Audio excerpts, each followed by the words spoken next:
Welcome to the Federalist Society's Teleforum webinar, A Seat at the City. Today, our panel of experts will discuss the January 2022 sitting of the U.S. Supreme Court. I'm Dean Reuter, Senior Vice President, General Counsel of the Federalist Society. As always, please note that all expressions of opinion are those of the experts on today's program. Also, they're expressing their personal views, not necessarily the views of their employers or their affiliated institutions. As well, this program is being recorded, will likely be transcribed, and is subject to future broadcast. To give you a sense of the format, we're going to get opening remarks from our experts covering each of the cases we're discussing today, 7 cases in all. We're covering them in the order they're going to be argued in the court. After that, we'll have questions and answers among the panelists, but also questions from the floor, from you, the viewers. So please use the raise hand function when we get to that portion of the program. Our speakers today include Professor Susanna Sherry. She is the Herman O. Lowenstein Professor of Law Emerita at Vanderbilt Law School. She's also covering Cassier for SCOTUS blog. We're also joined by Professor Eugene Volokh. He's the Gary T. Schwartz Distinguished Professor of Law at UCLA Law School and the founder of the famed Volokh Conspiracy and a specialist in First Amendment law. We're joined as well by Professor Ilya Somin. He's a professor of law at the Antonin Scalia Law School, and relevant to his remarks today and the cases he's covering, he's the author of a book on immigration law published in 2022 and entitled Free to Move, Foot Migration, Voting, and Political Freedom. That's available everywhere. But first up, Sarah Harris is a partner at Williams & Connolly, a frequent Supreme Court litigator, and her next appearance before the court is in the oral argument sitting in February. So we're very pleased to welcome all 4 of our panelists today. We look forward to a great discussion. We'll bounce around a little bit between our panelists. So we're taking the cases in order they're being argued. They're going to give us 5 to 7 minutes or so on each case. But as I mentioned, be thinking about your questions for when we get to that portion of the program. With that, Sarah Harris, the floor is yours. Well, thank you so much, Dean, and the Federalist Society for welcoming me back to this program, despite not being a professor for this one. I'm going to kick it off by discussing cases that you all may have been following, probably the most high-profile set of cases of the sitting, which is, of course, the cases about the vaccine mandates. So tomorrow is a really big day at the Supreme Court.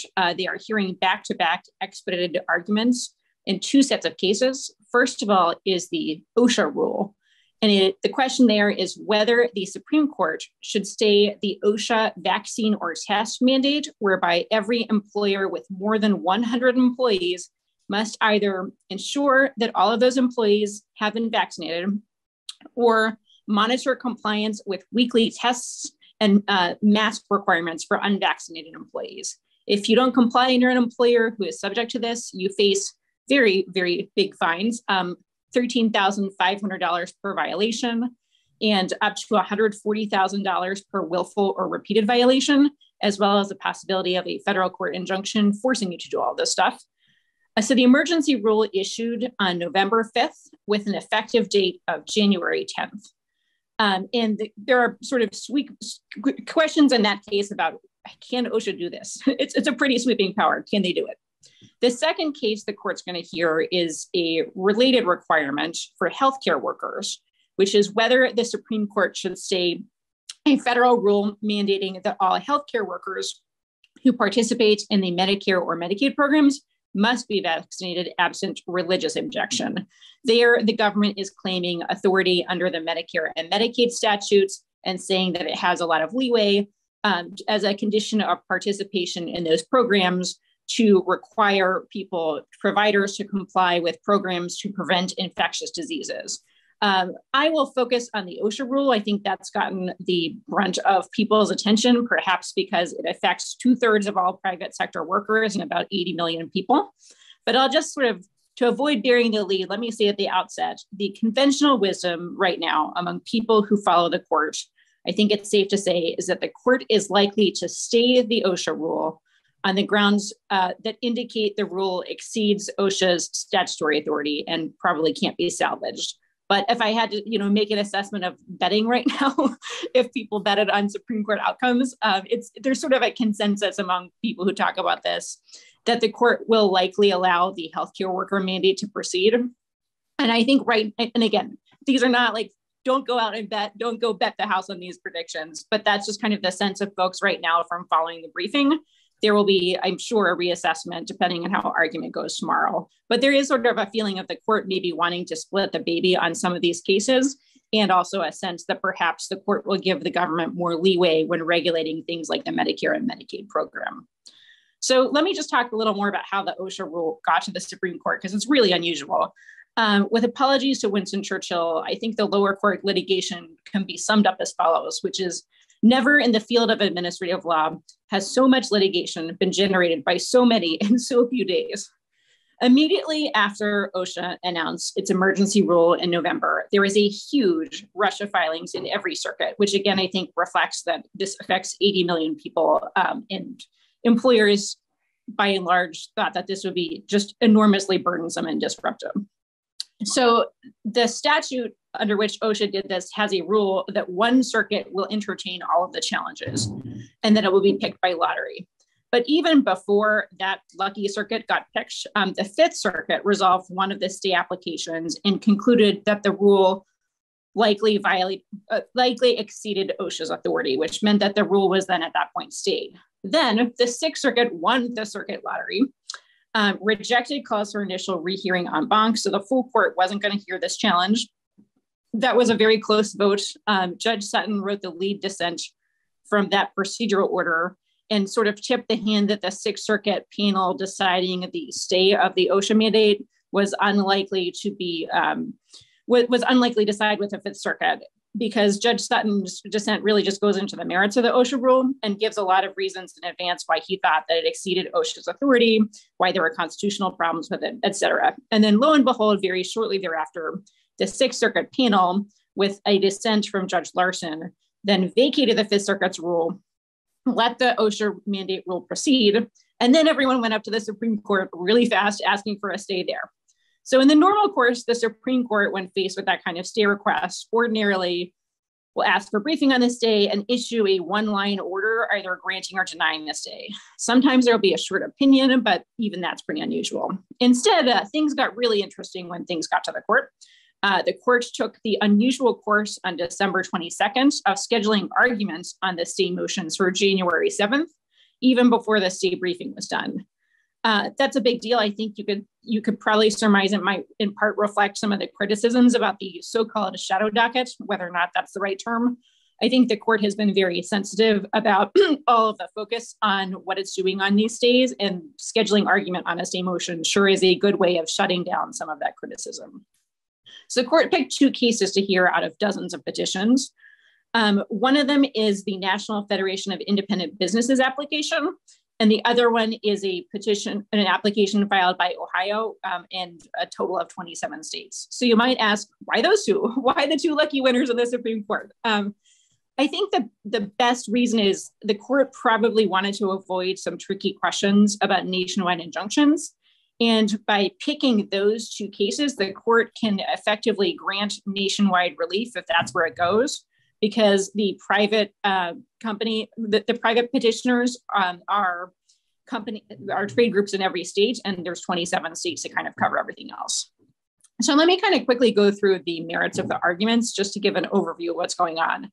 The parties are focused on statutory and constitutional arguments at this point, and the brunt of it is really an OSHA provision authorizing an emergency temporary standard if employees are exposed to grave danger from exposure to substances or agents determined to be toxic or physically harmful or from new hazards, and the emergency standard is necessary to protect employees from such danger.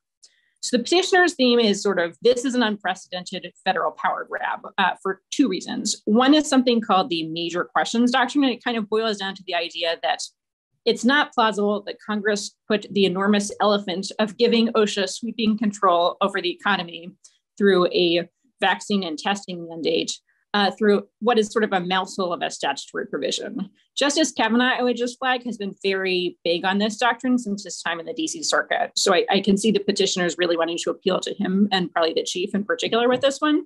And the second line of argument is about the non-delegation doctrine, which is getting pretty hot right now. I think it's really enjoying a renaissance of interest among the justices.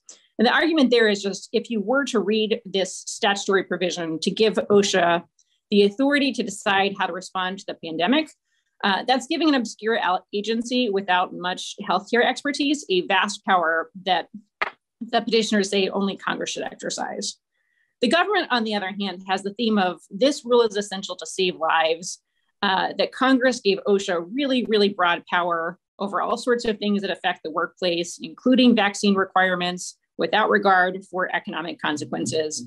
And the government kind of poo-poos the non-delegation concern and says, look, OSHA has to decide that the standards are necessary to protect against dangers. They have to make findings about the level of harm, et cetera. That is certainly good enough, the government says, for the non-delegation doctrine. So what to expect at argument? I think it's going to be a fun case to listen to, not only an important one. I think there's going to be a lot of hypotheticals to flesh out the boundaries of what authority OSHA may or may not have. For the petitioners, I think there will be lots of tweaks on, well, what if OSHA just had done a mask mandate? What if they simply provided that employers must comply with their state or localities' COVID policies? What are the metes and bounds? Why is it the case that the vaccine or test requirement in particular goes too far? Can they at least do something? And for the government, I think it'll be conversely hypotheticals about what limiting principle there is on OSHA's ability to reach into choices beyond the workplace. So for instance, if let's say there were evidence that people who are overweight are more likely to spread COVID or have more serious COVID, could OSHA then mandate a weight loss program?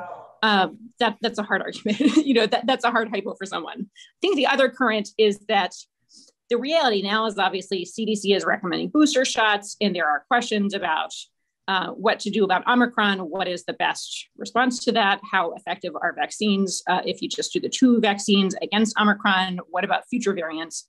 So the government's probably going to get asked, isn't OSHA going to have to revise the rules substantially in all events to account for later developments? And just one more thing on the OSHA mandate before I get to the sort of next case I'm going to cover, because I'm sure we can discuss, consequences and questions later on. What's the court going to resolve? Even though this is a state posture, I do think it's likely the court's going to want to resolve the merits. It's sort of strange if they would have taken this case for expedited argument just to opine on the irreparable harm standard.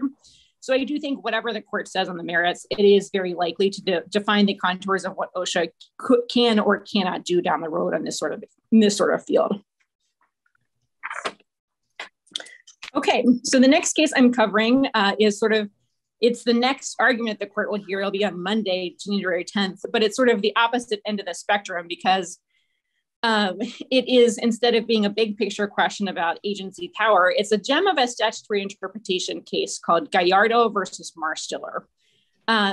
It's probably a 10 out of 10 on degree of difficulty in terms of Supreme Court cases, and involves the Medicaid statute, which is no one's idea of clearly written or easy to follow, to such an extent that Justice Breyer recently joked in another Medicaid case this term by prefacing a question with the caveat, quote, "Do I understand this correctly? The chances I understand this correctly are near zero." The statutory appendices in this case are just really long, and the provisions at issue have names like 1396A, A25A, 1. So what's the question in the case? It's kind of a practical one. It is, let's say a Medicaid enrollee requires significant medical care. Medicaid pays for the care at the outset. Let's say it's like surgery. And the person also has future medical expenses. The person reaches a settlement with a third party who caused that person's injuries, and the settlement covers both past and future medical expenses. The question in this case is, under the Medicaid Act, can the state recoup its expenses from the portion of the settlement attributable to future expenses, or is it restricted to the portion attributable to past medical expenses? Which sounds very technical, but actually ends up being a huge amount of money for state Medicaid programs. That's why it's a really important case, I think, just in terms of the bottom line.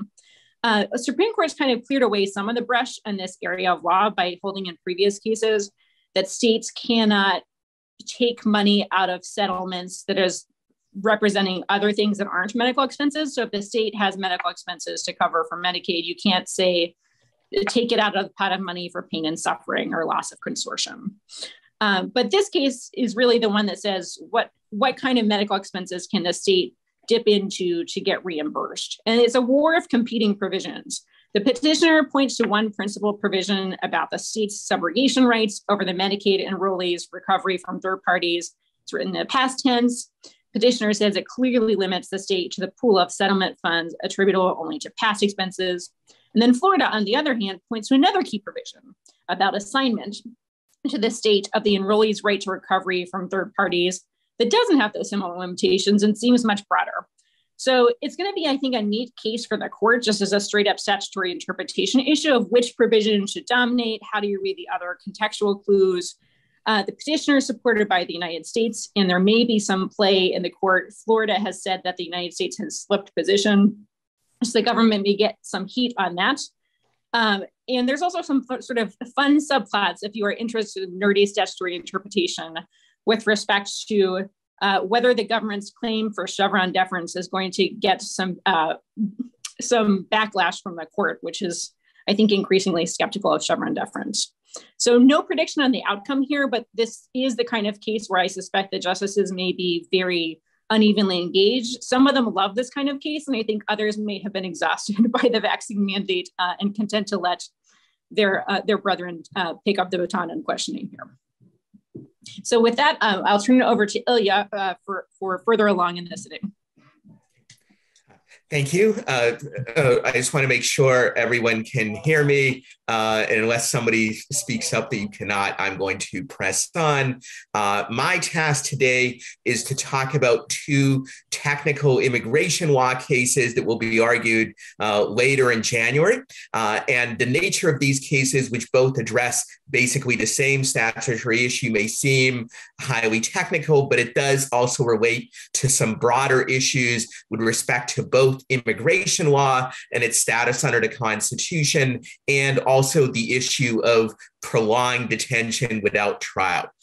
So the two cases are Johnson versus Arteaga Martinez, which comes from the Third Circuit. And the second one is Garland versus Gonzalez, which comes from the Ninth Circuit. In the case of the Third Circuit decision, what is really being reviewed is not Johnson versus Arteaga Martinez itself, but rather an earlier case decided previously in 3 years ago, where called Guerrero Sanchez versus York County Prison, because the more recent Third Circuit decision simply relies on the 2018 decision. It's just a couple sentence order, which, as everybody agrees, that the 2018 decision controls this one. So somewhat confusingly, the real Third Circuit decision being reviewed is not the one that's officially being reviewed.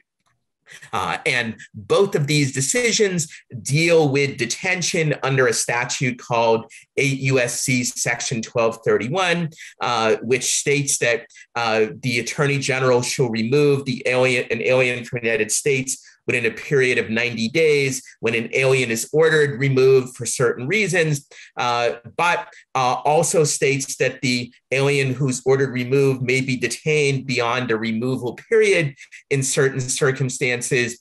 It does not specifically say whether the people being detained in this way are entitled to a bond hearing to determine whether they should be released as opposed to be detained, released on bond, but it does contemplate the possibility that they may be released. And if they are released, then they're subject to certain terms of supervision, which is in another provision of 8 U.S.C. Section 1231.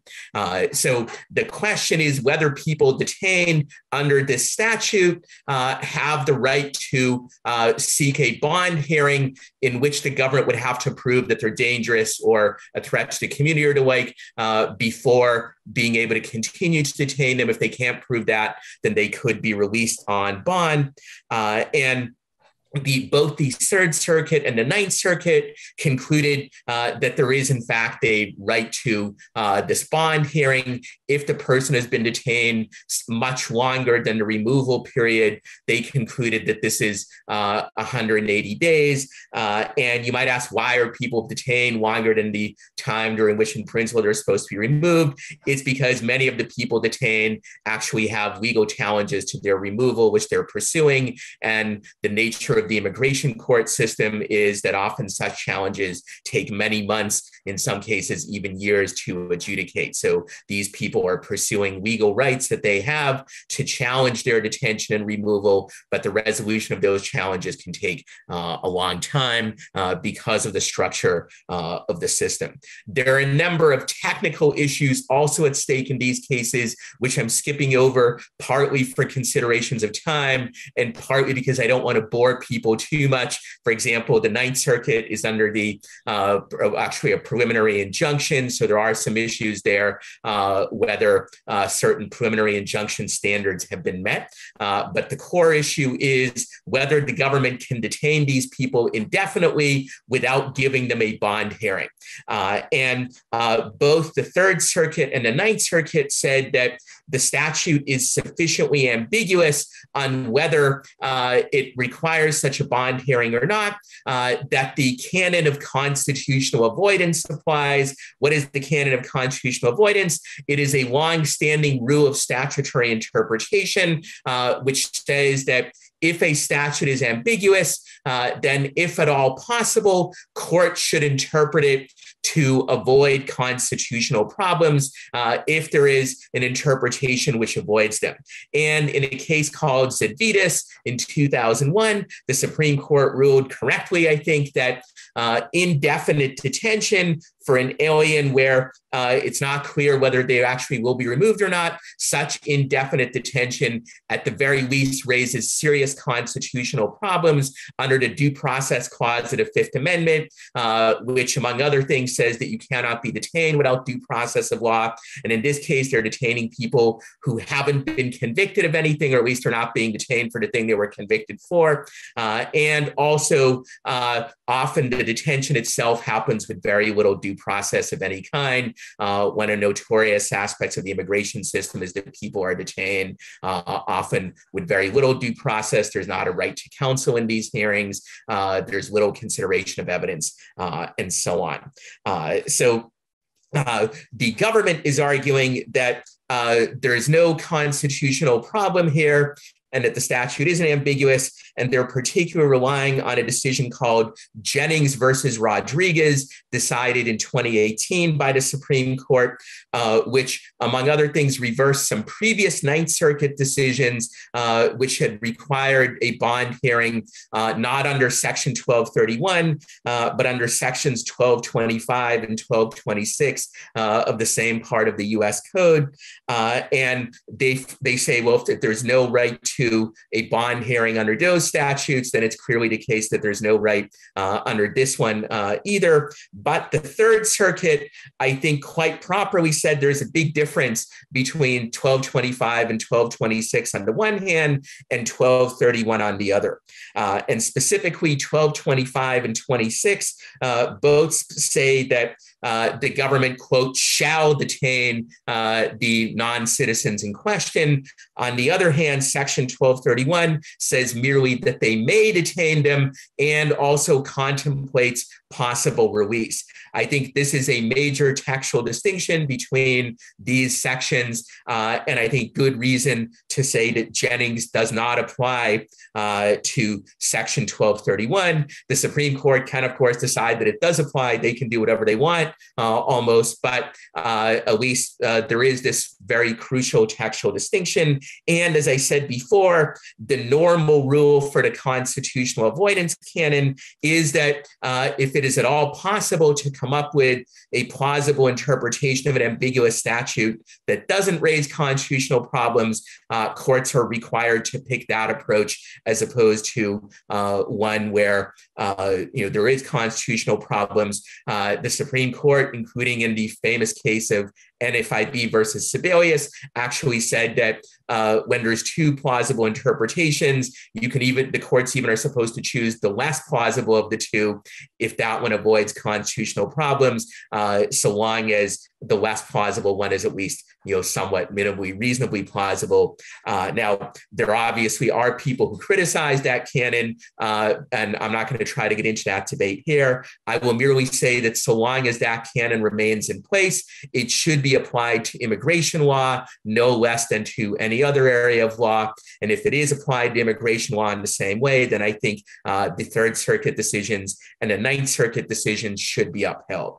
And this gets us to the general issues at stake in these cases, which go beyond the specific details. One is the extent to which this will be another case where there could be a double standard between the way rules of constitutional law and statutory interpretation are applied everywhere else and the way that they're applied to immigration law. There's a wide range of areas where the Supreme Court essentially held that normal constitutional constraints on government power do not apply, either do not apply at all or do not apply with the same force to immigration restrictions. The Trump travel ban case from 2018 is the most famous recent decision like this, but there are others. And sadly, I think it's possible that this will be another case like that where they'll say that essentially the constitutional avoidance canon doesn't apply in this context to the same degree, or alternatively, maybe even the due process clause of the Fifth Amendment, which limits prolonged detention, maybe that doesn't apply in the same way. So I think there is a risk that that will happen, even though there is no textual or originalist basis for saying that immigration law is special in this way. For those who are interested, I published an article in The Atlantic going over these broader issues in greater detail back in 2019. I'm happy to talk about it in questions further, but I can't fully lay it out here. The second broader issue here is the general problem, which is not solely limited to immigration law, of detention without conviction or without much due process. This exists in other aspects of the criminal justice system, like with pretrial detention, but with immigration law, it's even worse than the people are detained for long periods of time with very little due process. In the Guerrero-Sanchez case, which is the 2018 Third Circuit decision under review here, the person in question been detained for 637 days without any kind of hearing before the Third Circuit decided the case. And such prolonged detention with little or no due process, sadly, is not unusual in the immigration system. Similar problems exist in other contexts in the justice system, but the immigration system is perhaps the single most egregious offender. And I think this kind of prolonged detention with very little due process is something that should trouble people, regardless of how they feel about immigration law generally or criminal justice generally, that it's very easy to seriously harm people in this way. In the immigration detention system, data suggests that every year we detain hundreds or even thousands of actual US citizens because there's so little due process that often the relevant government agencies don't figure out that the people are US citizens until they've been in detention for hundreds of days, or in some cases until they've even been deported to Central America or elsewhere. So what will the court do? I don't know for sure. I think, however, there is a good likelihood they will overrule the Third Circuit and the Ninth Circuit. I think that for two reasons. One is when the Ninth Circuit case sends a case up to the Supreme Court, it's always or very often very likely they'll get overruled. The second is, sadly, I think many, if not all, of the conservative justices on the Supreme Court do accept the idea that there should be a double standard for immigration law, even though that double standard is not justified by the interpretive methodologies that they adopt in other cases. But I'm not far from completely certain about this prediction. I very much hope I'm I'm wrong. Please, Supreme Court, prove me wrong on this. And there is the chance that the Supreme Court has really taken these cases because they think there is a circuit split. There is a Sixth Circuit decision called Hamani versus Aducci, which, depending on how you interpret it, could be seen as interpreting Section 1231A6 in a different way from the Third and the Ninth Circuit. But that that decision only gives a very cursory treatment of the issue, and it's not easy to interpret. So more can be said, but for now, I will leave off, and I look forward to possible questions. Thank you so much.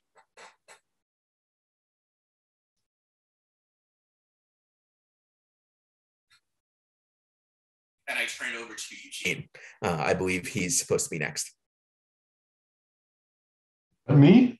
Yeah, Professor Bullock. Professor Bullock, go right ahead. Sounds good. Sorry, it sounded a little odd. There was something wrong with the sound.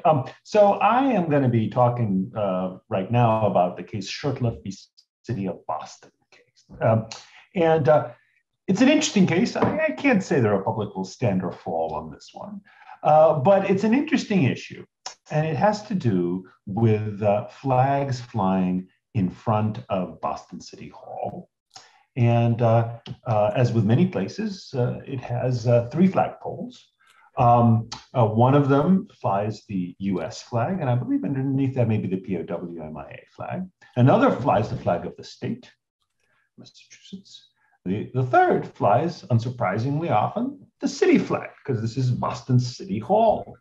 But the city, on various occasions, has allowed the flying of other flags, including many foreign national flags, which the city justifies as a means of kind of signaling the ethnic diversity, the diversity of backgrounds of Boston residents. Although you could also imagine a city doing that just to signal kind of amity with a foreign country. And on occasion has also flown some flags having to do with various organizations, kind of identity group organizations, or either you could think of an identity group, think of it ideological. The one that was most talked about is a gay pride flag. So the Shurtleff wanted to fly the Christian flag. I didn't know there was a Christian flag. I knew there were lots of things, but I don't think it's in the Bible, the Christian flag. But there is such a thing, and he wanted to fly it, and the city said no, because it's a religious flag, and we don't want to fly those. And the question that ends up being relevant here is, when does speech of third parties that's displayed in government property and in a sense accepted by the government, when is it government speech? This is a question that has come up before, and it has ended up proving fairly thorny. And the reason this is important is government's choices of its own speech may be viewpoint-based. In fact, it ought to be viewpoint-based, right? If the government is speaking to endorse something, then presumably wants to endorse that thing and not something else. And even if it's speaking to endorse a bunch of things, it presumably wants to endorse those things that it likes and not those things that it dislikes. Of course, the classic case on this is Rust v. Sullivan, where the court said that it's okay, I oversimplify here, but basically it's okay for the government to fund various speech about contraception, but not speech about abortion. Why? Because it's the government speaking, and the government is entitled to speak in favor of one thing and not another, even though there it was speaking through grantees, not through government employees. On the other hand, if it isn't government speech, even if it's on government property, it would generally need to be, any restrictions in it would need to be viewpoint neutral, even in a so-called limited public forum, even in a non-public forum. So the government can't say, oh, the airport is government property and you can't wear racist t-shirts there, or you can't wear religious t-shirts there, because that would be impermissible viewpoint discrimination. The court had earlier said the discrimination against religious speech is viewpoint-based. So what has the court said about this in recent years? Well, one thing it said is monuments in public park are government speech. This happened in the Summa, Pleasant Grove case. The city there accepted a bunch of private monuments, including like a Ten Commandments monument and various other monuments. So they were supplied by by members of the public, but the court said the city, by accepting them and displaying them, makes them their own speech. It may not have been created by the city. In fact, the idea for it may not have come from the city, but the city accepts it, endorses it, presents it as its own. The court also said, much more controversially in a 5-4 vote, that license plate designs, not individual personalized 7-letter and digit codes that people select for themselves, but license plate designs, are government speech, even though there the state of Texas allowed more than 350 privately submitted varieties.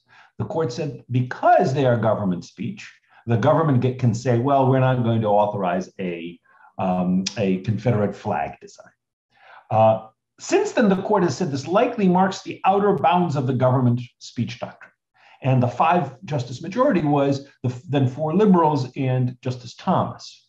So now with the death of Justice Ginsburg, it's possible that even if Justice Thomas goes along with the liberals in this case and thinks that this is similar to Walker, maybe Walker will get reversed. Or in any event, a later case, Mattel v. Tam, did say that Walker is kind of, it goes about as far as the court is willing to go. On the other hand, in Mattel v. Tam, and in a follow-on case called Bianco v. Brunetti, the court said trademark registrations, even though they're issued by the government and listed in the trademark register that's run by the government and the like, those are not government speech.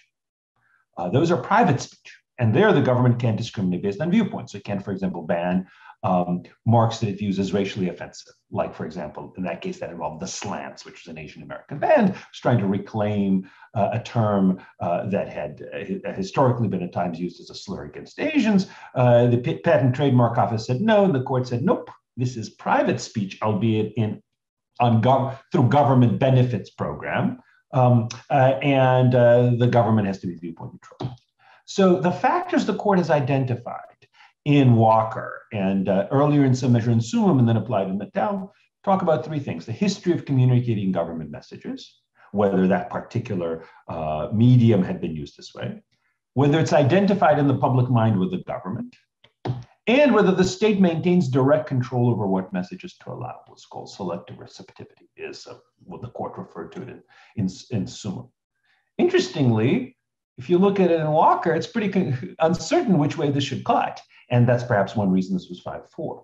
The factor 3 is almost always present in these kinds of situations because the government does have control over it, after all, its own property. Question, should it have control, unlimited control, or should the control be limited?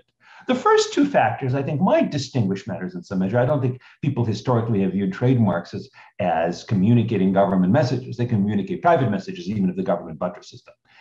Monuments and public parks pretty clearly have conveyed public messages. What about license plate designs? That's a harder call.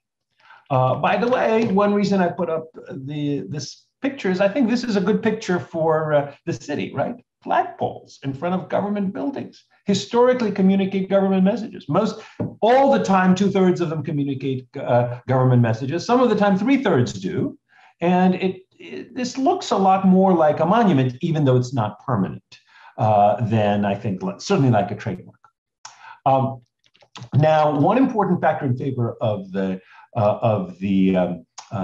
challengers is that there is this policy which talks about what are the reasons a request could be denied, talks about accommodating all applicants. And the argument is that involves the government creating by design a limited public forum. Whatever it might have done with regard to its policy, it did set up a policy that creates a limited public forum.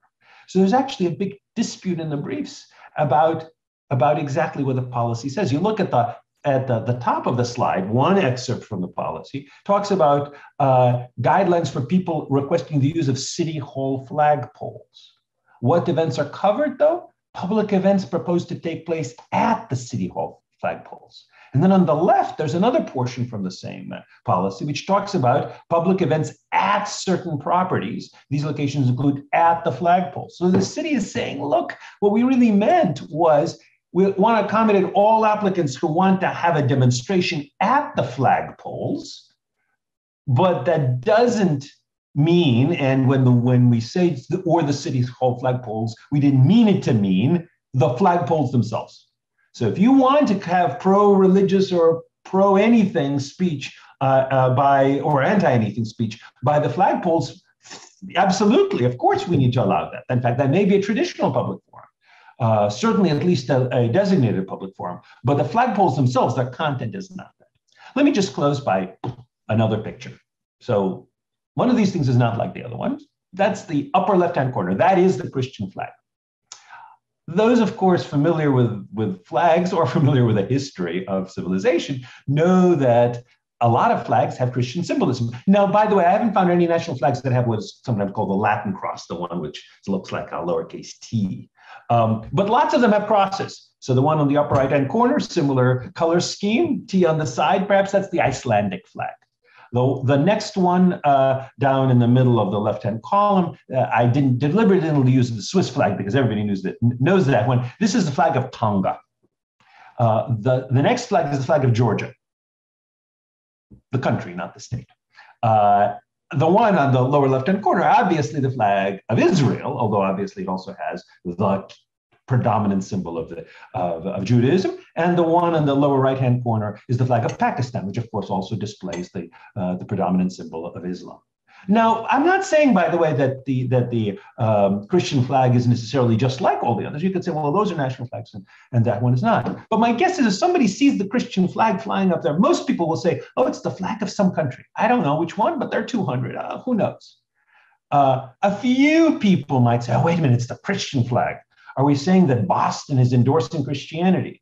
But then what they could do is they just send an email to Boston saying, we're outraged you're endorsing Christianity. And then Boston could respond, at least if the Supreme Court says that it has to allow this flag, could respond saying, well, sorry, we're not endorsing Christianity. This is just a limited public forum. And the reason I bring up the other flags, that's exactly what will happen if somebody sees the Pakistani flag and says, wait a minute, why is Boston endorsing Islam, or sees the Georgian flag? Why is Boston endorsing Christianity?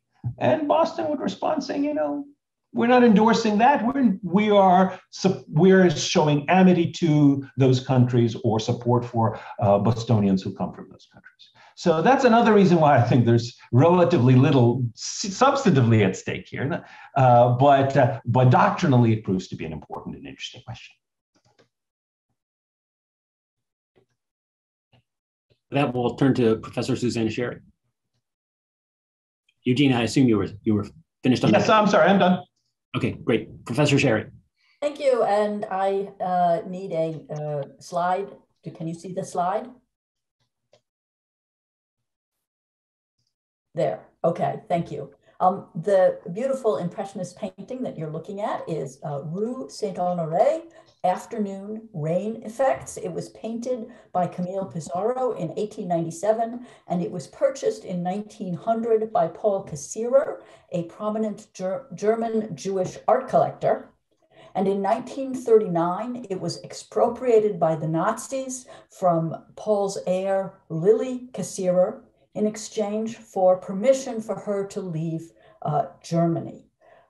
She did leave Germany with some of her family members, including her grandson, Claude, and they both emigrated to the United States. Sadly, some of her other family members did not leave and were murdered in the camps. The Cassirers and the post-war German government lost track of the painting.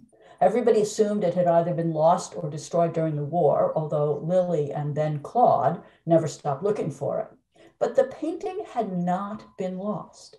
Instead, it was sold to a California art dealer in 1951, and it spent the next 25 years in the United States, in California, New York, and Missouri.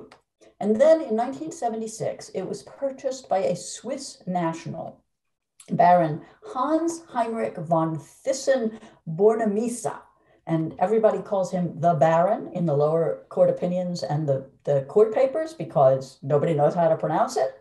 And in 1992, the Baron and the Kingdom of Spain together established a new museum in Madrid called the Thyssen-Bornemisza Collection, usually called TBC.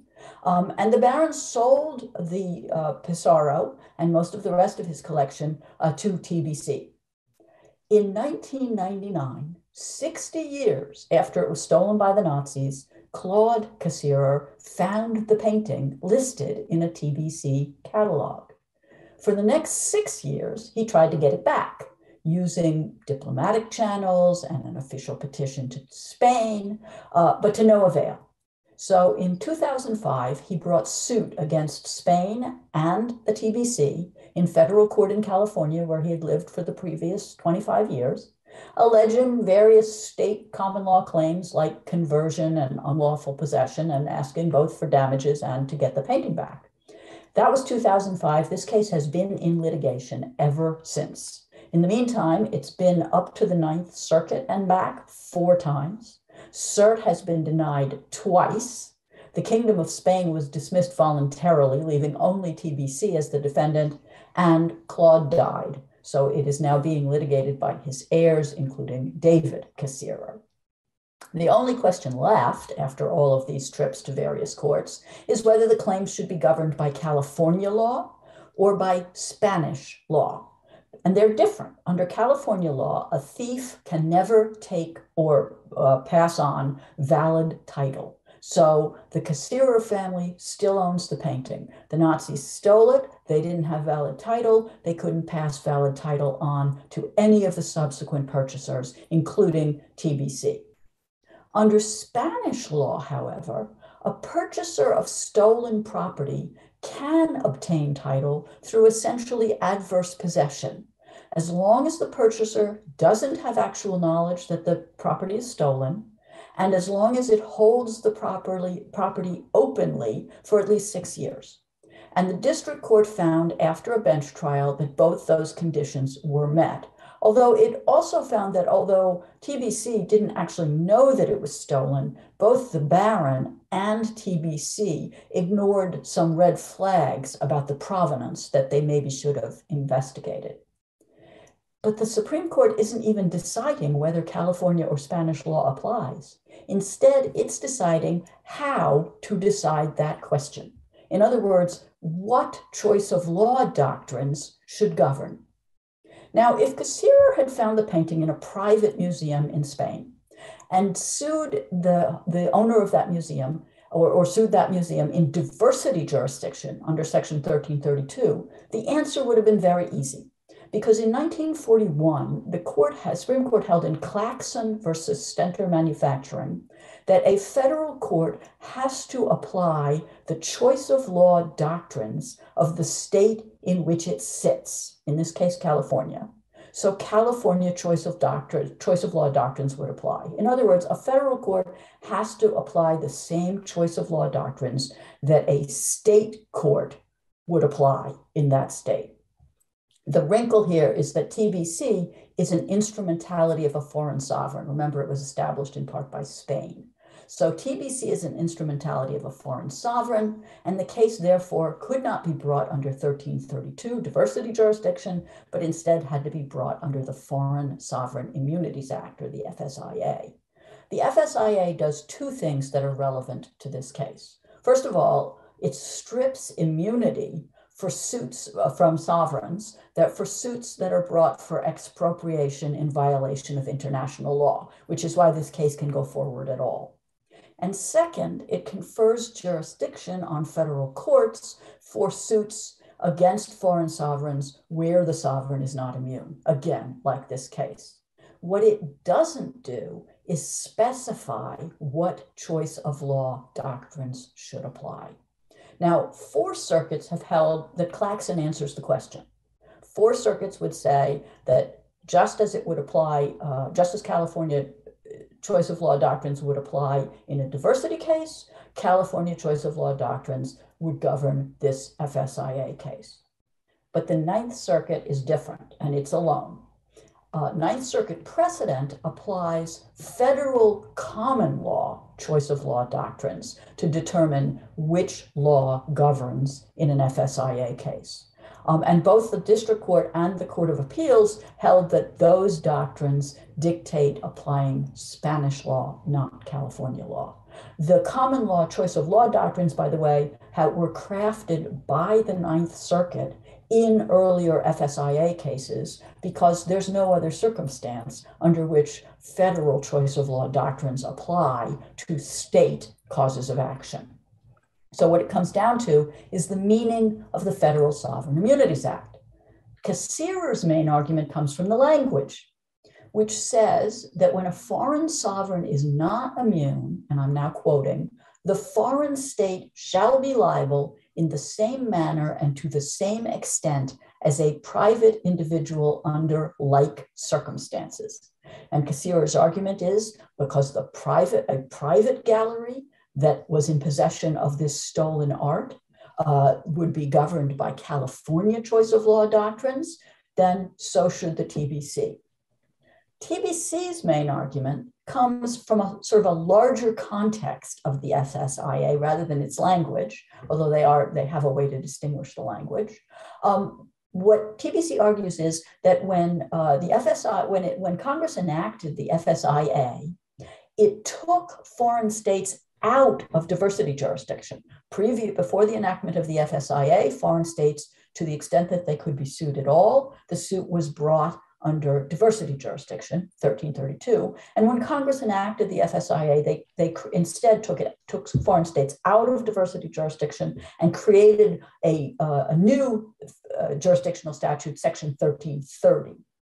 And what TBC argues is that both the legislative history and the purpose of the statute make 1330, this new jurisdictional statute, more analogous to federal question jurisdiction under 1331 than to diversity jurisdiction under 1332. So federal law should govern as it does in federal question cases. The TBC also argues that applying federal choice of law doctrines accomplishes the FSIA's goal of creating uniform standards in suits against foreign sovereigns. I think it's going to be either 9-0 or 8-1 in favor of the petitioner. That is, I think the court will rule that the lower courts should have applied California choice of law doctrines. And the reasons I come to this conclusion, there are three. First of all, they did not grant cert in the other four circuits, right? It's 4-1. Second, I think the textual argument is both stronger and more appealing than TBC's contextual argument. And finally, something that the briefs don't play up, but I think may play a pretty big role in it, is that the court has made very clear in prior cases that the cases in which federal common law should govern rather than state law are very few and far between. But there is one last wrinkle.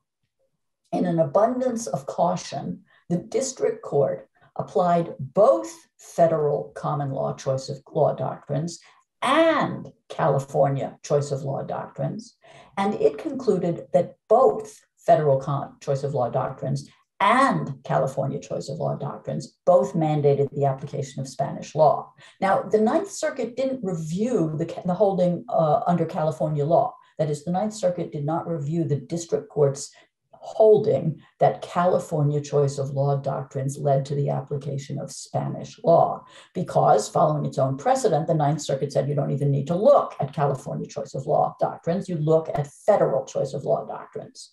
So the court probably won't decide, the Supreme Court probably won't decide what California's choice of law doctrines demand. They'll remand it to the Ninth Circuit, either to apply California choice of law doctrines or to review the district court's application of California choice of law doctrines. And if I were representing the Cassirers, I would ask the Ninth Circuit to certify that question to the California Supreme Court, because I suspect that the Ninth Circuit, having been reversed on its conclusion that federal choice of law doctrines apply and mandate the application of Spanish law, will simply reaffirm the same result by affirming the district court's finding that California choice of law doctrines also require the application of Spanish law. So I think that ultimately, even if the Cassirers win in the Supreme Court, which I think they will, it will be a Pyrrhic victory.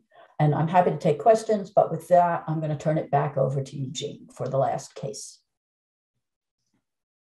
Thanks. So the last case is FEC versus the Ted Cruz for Senate campaign. And let me pull up the proper slide deck for that.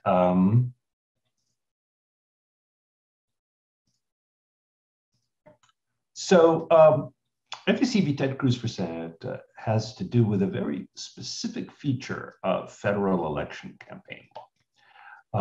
And that has to do with limits on repayment of personal loans given by the candidate to the campaign. The federal statute says that candidate loans to campaign, and we're talking here about federal campaigns, cannot be repaid by the campaign to the extent they exceed $250,000 from any contributions made to such candidate after the date of such election. The regulations elaborate in this and then limit it in certain measure. They say the campaign may repay up to $250,000 from any contributions, pre-election or post, may use pre-election funds to repay the portion of the candidate loans that exceeds $250,000 only if the repayment occurs within 20 days after the election, and must not repay the amount beyond the $250,000 from contributions made after the date of the election. So let's say I'm running for federal office, laughable prospect, but let's say this were so. And I realize that I'm not getting as much money coming in as I'd like. But I want to get elected. So I loan my campaign $400,000. Then the election happens, and I want the money back to the extent there's money available. Well, I could get the entire $400,000 if it all comes from pre-election contributions. But if some of it comes from post-election contributions, which is, I'm told, not uncommon, especially if I win, and then may be influenced by the fact that people want to be on my good side, there might be some post-election contributions. And then if I want to use those, I can't really use it for the amount past the $250,000. So I can use it for the $250,000, but I can't use it for the remaining $150,000. So maybe if there's enough money before the election, let's say there's $150,000 in the campaign's coffers, I could say, oh, pay me back with, it shouldn't say before the election, at the election date. Pay me back from the pre-election contributions, the $150,000, and then the remaining $250,000, I might be able to get compensated from post-election contributions. So this is the accountants need to do their work. They'll get paid, a candidate can often get reimbursed, but this is a limit on such reimbursements. And unsurprisingly, as with any kinds of restrictions on money in election campaigns, it may in some measure diminish the election's ability to speak effectively. Because in order to speak, you need money. Some people caricature the court's cases in this area saying money is speech. That's not so. It's not that money is speech. Just like if somebody passed a law saying you can't donate money to your church, and the court struck that down, it wouldn't strike it down because money is religion. You could imagine contributions to a church being treated as a religious practice, but even apart from that, in order for the church to function, it needs money. So restricting the spending of money on religion would be a restriction on religious practice. Restricting the spending of money to hire a lawyer would be a restriction on the right to counsel. Restricting spending money to educate your children would be a restriction on the right to private education. Likewise, restricting the spending of money on campaigns is a restriction on campaigning and campaign-related speech. Now, how does this restriction operate? Well, if I know that I might never get back the $400,000 that I want to loan to my campaign, I might be reluctant to loan it. On the one hand, of course, I want to get elected. On the other hand, I have kids, I have a wife, I have a home, I have a mortgage. I may not be able to afford to just give the $400,000 away altogether, or give away the extra amount past the $250,000. So I might say, look, I'm willing to risk the $250,000 because that at least could be taken care of through post-election fundraising. But anything beyond that, I'm going to be very reluctant to contribute to the campaign or to loan to the campaign. And therefore, as a result, the campaign will have less money and will be able to buy less speech. So this is a restriction, although not as grave as some, on the campaign's ability to speak. And it's not just the generally applicable law that applies to everybody, like, tax law restricts my ability to speak because I have less money to speak with, but doesn't mean I can refuse to pay my taxes. But that law applies regardless of whether I'm a campaigner or a speaker or a candidate or whatever else. This law specifically targets loans to a campaign, which is to say it targets a particular kind of speaker.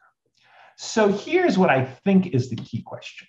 It has to do with the risk of quid pro quo corruption, which is to say the risk that money given to a candidate or an office holder is essentially a kind of bribe. And by the way, there's a flip side risk, which is that it may be the result of a kind of extortion.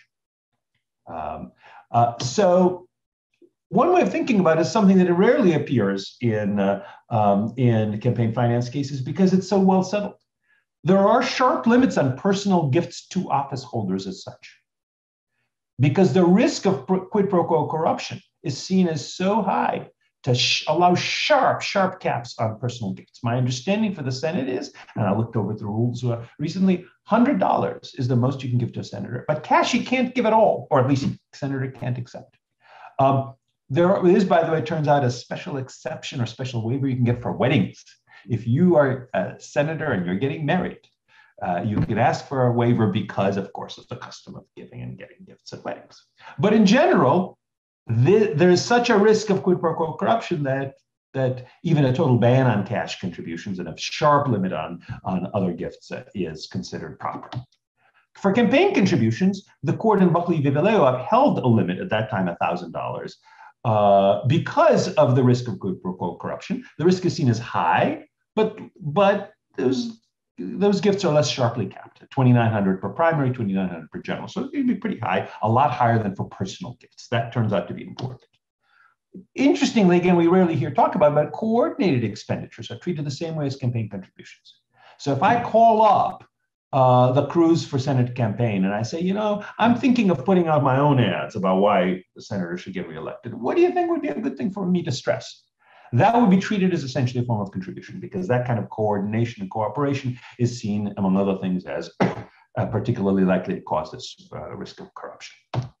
Independent expenditures, the court said controversially, but it did say that in Buckley and then has reaffirmed it since, the risk of quid pro quo corruption is considerably lower. And as a result, as a constitutional matter, they have to be uncapped. And of course, for candidates spending of their own money, whatever you might think about the egalitarian dimension of that, or the inegalitarian, the risk of corruption is the lowest, right? I'm not going to bribe myself.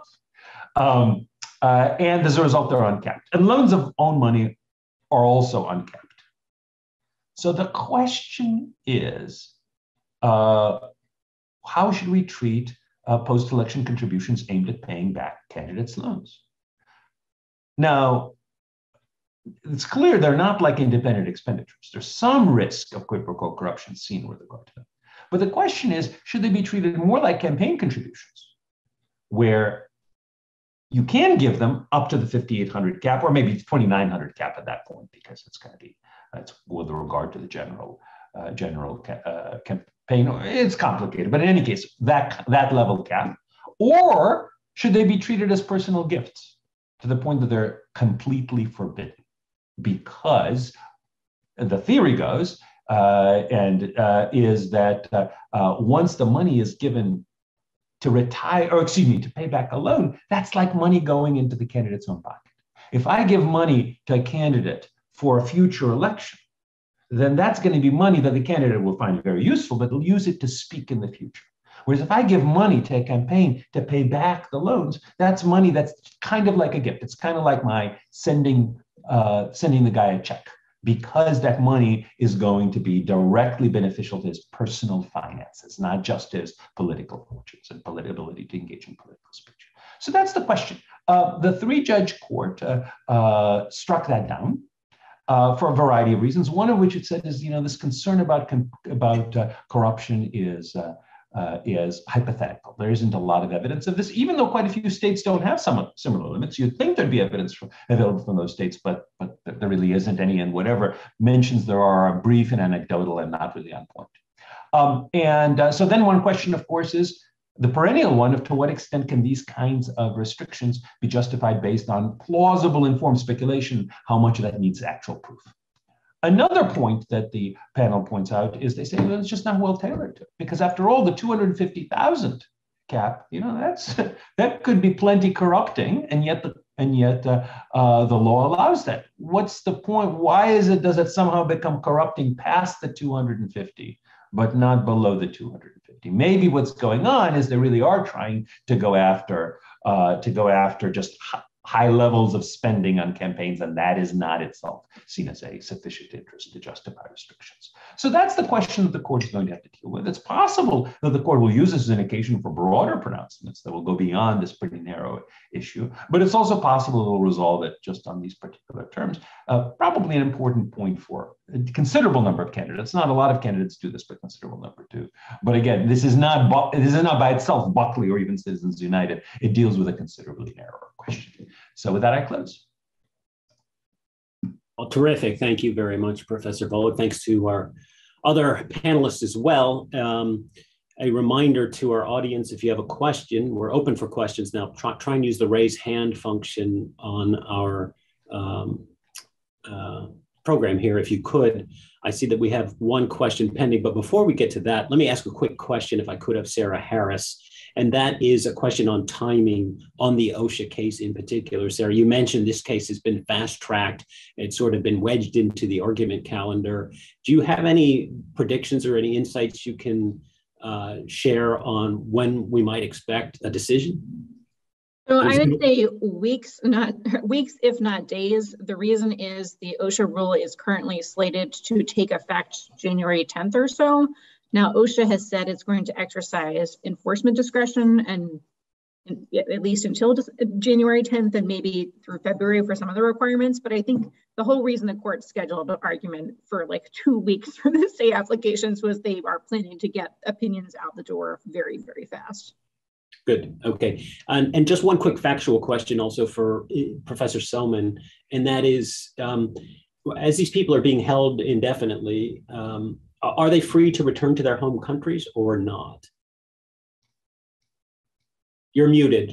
You're muted, Ilya. You need to come up mute. Good. Can you hear me now? Yeah, I can hear you now. Go ahead. So it's a good question. What I would say is two things. One is, in some cases, it's not entirely clear that they are free, given that travel arrangements might be difficult or impossible to make, particularly during the COVID pandemic. The second is what these people are doing is, in fact, contesting the order of deportation. And if they leave the US or in their home countries, their legal status would change and contesting the order would no longer be possible in the same way. And in other contexts, it would clearly be at least serious constitutional problems if we say, well, you are subject to indefinite detention unless you give up one of your other legal rights, including constitutional rights. So I think the same point should apply here. Yeah, interesting. We've got a couple questions from the audience, but before we go there, I want to ask our panelists if they have any questions or comments, questions of their fellow panelists or comments on cases they didn't cover. Actually, I have a question or a comment for Eugene about the Shurtleff case. I know that the lower court case turned on the question of whether it's government speech, but I wonder whether you might agree with me that might end up either turning on or at least heavily implicating the doctrines related to government treatment of religion. Rather than just whether this is government speech. So let me sort of, I see this case as possibly of a piece with Carson v. Macon from the December sitting, which was asking whether Maine was required to fund sectarian schools when it funded non-sectarian schools for districts that didn't have a high school. And I think in both those cases, the court is likely to find that the government has to treat religion the same as it treats everybody else. That is, it has to fund the sectarian schools, it has to fly the Christian flag, and so on. And so the sort of the bottom line there is that the government, after those two cases, the government must not exclude religious entities from government benefits, including funding. Now, at the moment, that sort of mirrors what happens with government burdens, right? Under Employment Discrimination v. Smith, the government may, but need not, exempt religious entities from government burdens. But if the court overrules Smith, and I think they're going to sometime in the next couple of years, then what we'll have is a situation where simultaneously the government must exempt religious entities from government burdens and may not exempt, may not exclude, must not exclude religious entities from government benefits. What do you think of that, my prediction and the scheme? Well, so I think the way the court is going to be dealing with various free exercise clause questions and relatedly what it has done with regard to establishment clause is a very interesting and important question, much more important than the question in Shurtleff itself. And we could have a discussion about that. I don't think this is itself clearly implicated in Shurtleff. Because the court has already made clear that when it comes to private speech that just is on government property, even if it uses government funds, even if it's funded by the government under a limited public forum, the government can't discriminate against religious speech. That was the Rosenberger case back in 1995. That's a very important holding. And that's why, if this is viewed as a limited public forum, the exclusion of religious flags would be seen as unconstitutional. But that principle has never applied to government's own speech. Certainly, the court used to say that the government must exclude religious speech from its own speech. That's the endorsement test. That's been sharply cut back on with the Bladensburg Cross case just a couple of years ago, American Humanist Association, I think, versus American Legion. But still, there's some element of that, right? That if the government probably may not permanently fly a flag outside of City Hall saying Christianity is the religion of Massachusetts. I don't think it it may at least it may be that even after American Humanist Association, that flag would violate the Establishment Clause. But even if it doesn't, and one could plausibly argue the government speech shouldn't be seen as violating the Establishment Clause, at the very least, the government doesn't have to do that, right? Doesn't have to allow people to do that if this is government speech. So that's why the real question is it or isn't it government speech? If it is government speech, then the government can discriminate based on viewpoint, including against religious viewpoints or against other viewpoints. On the other hand, if it is speech in a limited public forum, even if it's supported for, paid for, provided, the property is provided by the government, then we already know from Rosenberger that the government can't restrict religious speech. I oversimplified here, but basically that. So that's why I do think that's the core issue, although you're quite right that all these interesting and important free exercise and Establishment Clause issues are very much in play in the court now and very important. If I could just return with one comment on your presentation, it is a reminder of what I've recently recognized is the lawyer's true superpower, this whole debate about the choice of law rules and jurisdiction and all of that. And that superpower is the power to turn every legal question into a question about procedure. So hard to see a better illustration of that than the case you were discussing.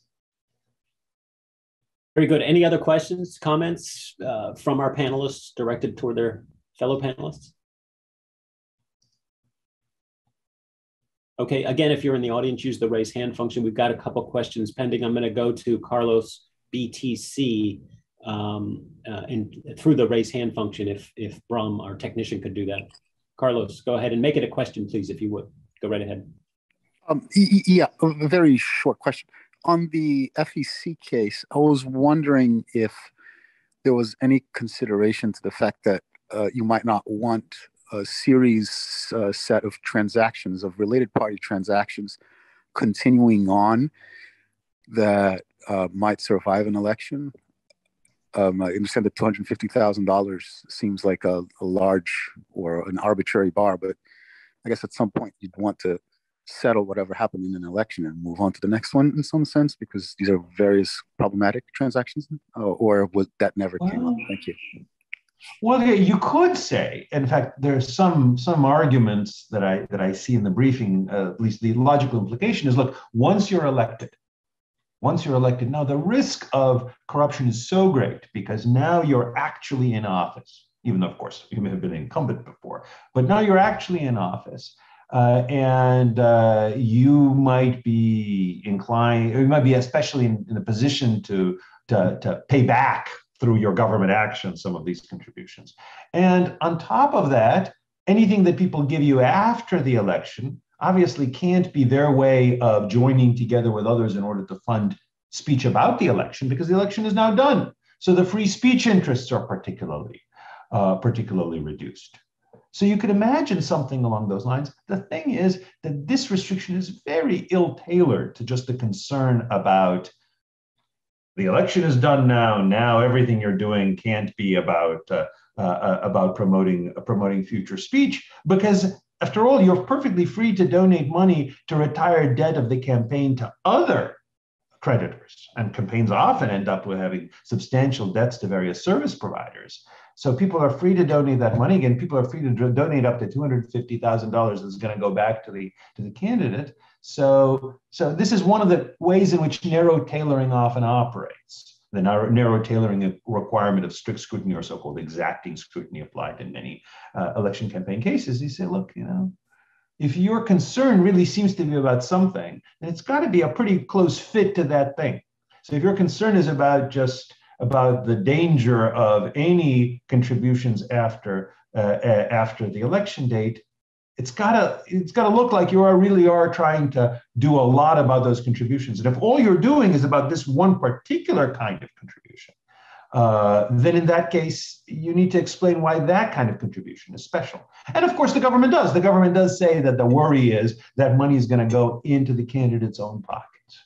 But that's going to be the argument that the court's going to focus on, and not a broader argument, which doesn't seem to be well tailored to the broad permission of contributions after the election for retiring all sorts of other debt, or for that matter, contributions that will end up funding future campaigns. Very good. Professor Volokh, a lot of what I understand about campaign law is focused around the wealth of the individual candidate and whether that's a factor or not. How does that play in here, where it seems to me that the truck driver from New Jersey probably couldn't dump $250,000 of his own money into this. The billionaire from California doesn't need his $250,000 back. This might be a rule that affects people in the middle. Is that a factor at all in the court's analysis? Well, so one of the things that the challengers, or that is to say the Cruz for Senate campaign, is saying is, look, this was enacted as part of this Millionaires Amendment back almost 20 years ago now, and it really isn't about corruption. It's about the supposed unfairness of people being able to contribute money, and the court has contributed their own money, supply their own money, and the court has already rejected that as a rationale for restricting contributions or restricting contributions writ large, and therefore you should also reject this rather than going into this quid pro quo corruption thing, which doesn't seem to have been the Congress's primary concern. So it may be that this was all about trying to limit the ability of the wealthy to use their own money, which the court has said is not a permissible basis. But I have to say I'm not terribly persuaded by those kinds of critiques. I do think the quid pro quo corruption concern has considerable merit here, because it is true that if I give money to a candidate or to an elected official, especially. One, by the way, criticism of this rule is it applies even to people who lose, so who aren't in a position to pay back the contributions with government action, because they're not going to be the government. But setting that aside, if I'm giving money to somebody who's been elected and it's being used to pay back a loan to him, that really is money into his own pocket. And it's true that's not going to be much of an issue for some candidates, because it's hard to bribe a billionaire with $5,900, right? You'd hope that at that point, even if they're bribable, it'd take more to buy them $5,800, let's say. And it's impossible to bribe the truck driver because he doesn't have this loan that needs to be paid back. But it is possible to bribe people of substantial but not billionaire level means this way. And there's a plausible question whether we want to try to deal with that kind of bribery or that kind of implicit bribery, even if it's not the whole world of possible bribery. The one reservation one might have about that rationale is that the 250,000 seems to be providing such opportunity for quid pro quo corruption for those people who are corruptible that it's hard to see why the next 150,000 would make much of a difference. Yeah, I think Ilya, Professor Silman has a question for you, Professor Volek. This is about the Shurtleff case, and I apologize if you covered this and I somehow missed it or misunderstood it, but I wonder if you could clarify what the nature of Boston's policy is. Is it that just in general, they've always allowed any flag anybody might want to put up on that third flagpole, but then suddenly said, well, we don't like the Christian flag? Or do they have some kind of general policy that we only allow messages that comport with, they're within a certain range? So for instance, if somebody said, I want to put up a Confederate flag or a Nazi flag or whatever, they would say, well, no, that is not within sort of the acceptable range for this government controlled situation. Because it seemed to me there's a big difference between, we have a limited range of things that we allow, like in the Sons of Confederate Veterans case, where they allow a lot of personalized license plates, but not the Confederate, not a pro-Confederate one, and perhaps not some others that the state disapproves of, versus, we've always allowed anybody, to post anything, but now suddenly, we reject the Christian flag, even though the Confederates, the Nazis, and so on would have been just fine. So it's complicated, and I think it's complicated in part because, as with much that is done by organizations in their proprietary role, things sort of happen by practice more than overt rule. Of course, there is this dispute about whether this policy that accepts all applicants, whether it applies to the flagpole or not. That is a written policy. But if you say, no, that policy only applies to demonstrations at the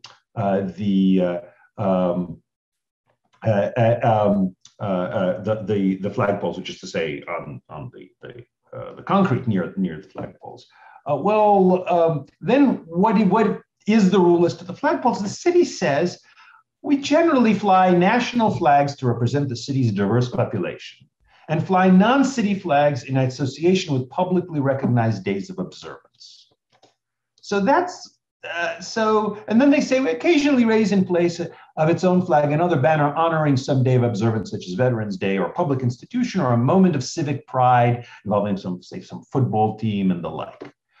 But what I think they're really getting at is, we fly flags that we think are going to build goodwill of a particular kind that we like. And we don't fly other flags. It's true, I think, at the time they rejected the Christian flag, the so-called Christian flag. I don't think they'd rejected any other before, but their answer is because everybody else kind of understood what was going on. And I think that was pretty much what happened in Summum as well, that Summum didn't have a fixed policy, accept these monuments and don't accept those. They say, okay, look, this monument, 10 Commandments we like, this other monument we don't like. I'm sorry, the other monument we like. We like them until we get to Summums. We don't like that one. But we as the government get to choose. We don't have to come up with a rule of what we're going to say. We get to choose what we say. So likewise, just to give an example, I don't believe that the North Korean flag had ever flown from the city of Boston flagpole, probably because nobody asked.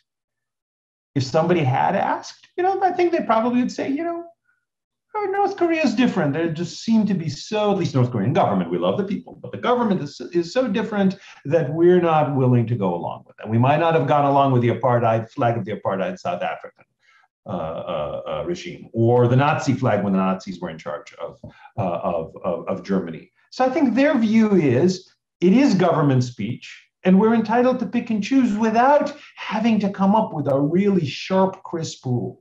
In a sense, you might think of it the way, just the example we know, because we both teach at public universities, of government speech.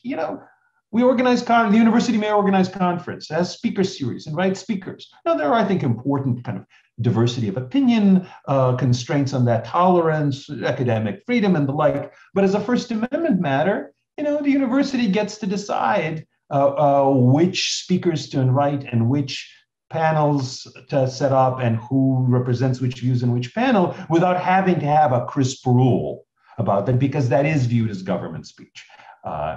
Whereas if it were viewed as private speech, then any restrictions must be viewpoint neutral and probably would have to be relatively crisply defined.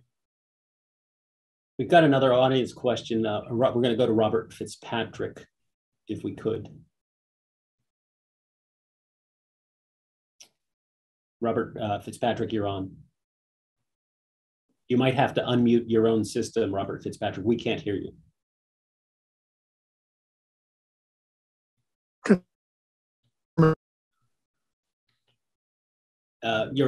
Robert, your sound is really breaking up, so we can't really make out what you're saying. So I'm afraid we're going to have to move on.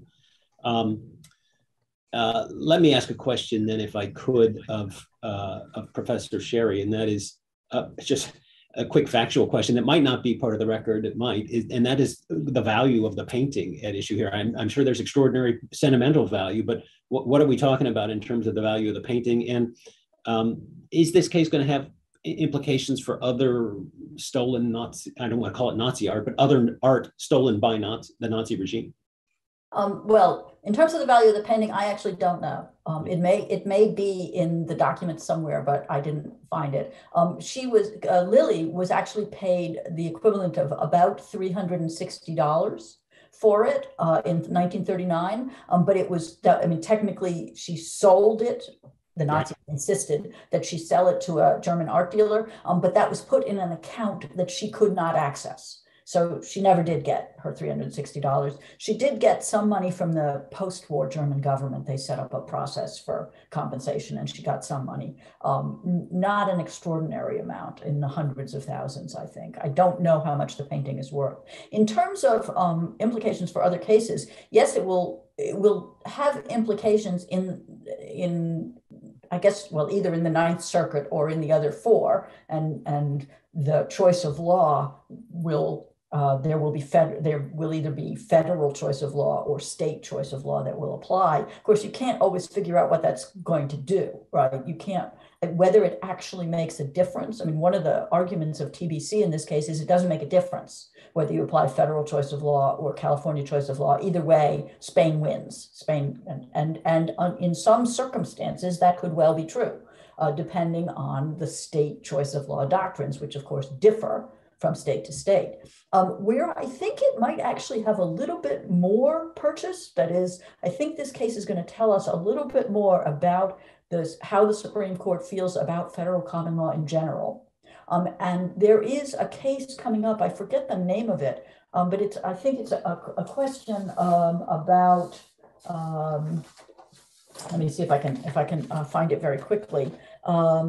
Yes, a case coming up this term called Egbert versus Boole, or Eggert versus Boole, and that has to do with whether there is a Bivens cause of action for certain kinds of First Amendment violations, and that's federal common law. So if the court's opinion in this case comes down really hard on there is no federal common law except in very specific circumstances, that may tell us something about that case. Well, thanks. I'm actually arguing that case, so that's fine.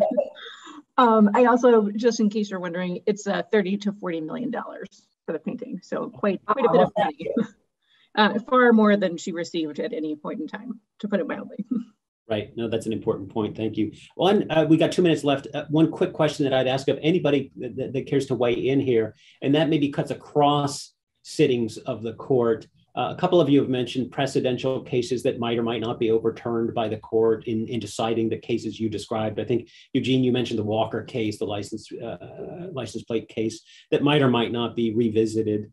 How does that, or does it at all, implicate or Dobbs, perhaps? In other words, are some justices going to be more or less anxious to overrule any other case at all, if they're more or less anxious to overrule Roe versus Wade. Does the court see things that way? Is there that sort of consideration at play?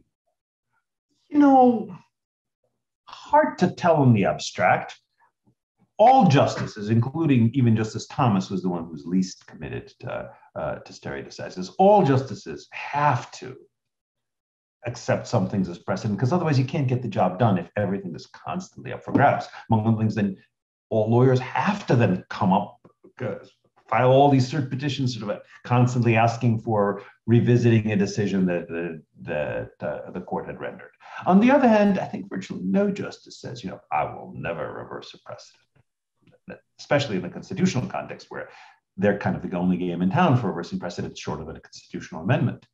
So, I do think there's a tendency, especially if some justices are at the very moment hammering away on how important stare decisis is in case A, becomes harder for them in the very same term while case A is pending to say, oh, but we'll reverse this precedent in case B. So you can imagine that.